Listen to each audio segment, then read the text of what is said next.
छत्रपती शिवाजी महाराज की जय. छत्रपती शिवाजी महाराज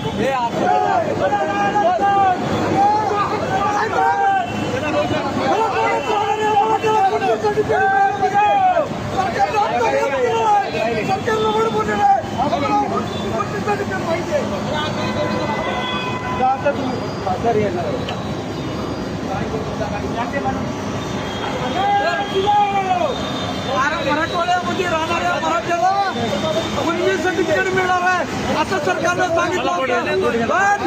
पण सरकारी अधिकारी सांगतात जर तुमची वंशावळी नसेल तर तुम्हाला आरक्षण मिळणार नाही, कुणबीचं प्रमाणपत्र मिळणार नाही.